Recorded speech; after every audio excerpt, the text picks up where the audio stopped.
Мен өз жеке пікірімді білдіргім келіп отыр. Жаңа енді сұрағыма жауап алдым.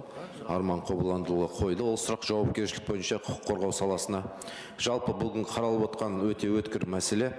Мен Шымкент қаласынан сайланған депутат болғандықтан бір мандатты округ арқылы біз тұрғындармен кездесу барысында бізде өте осы көтерілген маңызды мәселе болатын. Енді біздің басты мақсат осы тұрғындарымыздың жағдайын жақсарту. Жалпы біздің Шымкент қаласында 80-нен астам елді мекен бар. Бүгін күнде тіркелу фактылары 10 айға 2272 зардап шеккен фактілер тіркелген, оның 1008-і иесі барлар. Жалпы бұл нені білдіреді? Мысалы 2279 факты тіркелген болса, оның 50%-і иесі иелері бар. Мен бағана қойғым келіп отырған сұрағымыз жауапкершілікті күшейту бойынша. Біз негізі иелердің жауапкершілігін күшейтуіміз қажет. Өйткені бұл әр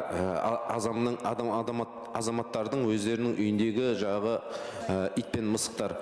Жалпы енді біздің Қазақстан Республикамыздың Конституцияның 1-ші бабында нақты айтылған. Біздің жалпы ең қымбат қазынамыз бұл адам және оның өмірі. Сондықтан да біздің мемлекетіміздің басты байлығы бұл адами капитал. Иттердің капиталы емес қой. Сондықтан да біз жалпы жауапкершілікті күшейтуіміз қажет. Бүгінгі мынау қаралып жатқан норманы біз қолдауымыз қажет. Мен өз басым қолдаймын. Бүгінгі күнде біздің Шымкент қаласында 50-ге 100-ге жуық күнделікті ауланады.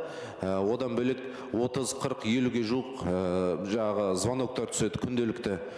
Мысалы, бүгін күнге дейін Шымкент қаласында 1000-ға жуық біздің осы ит пен мысық бүгін күнге дейін қаралып жатыр, бағылып отыр. Сондықтан да мен өзім пікірім, бұны біз қатаңдатуымыз қажет. Рахмет.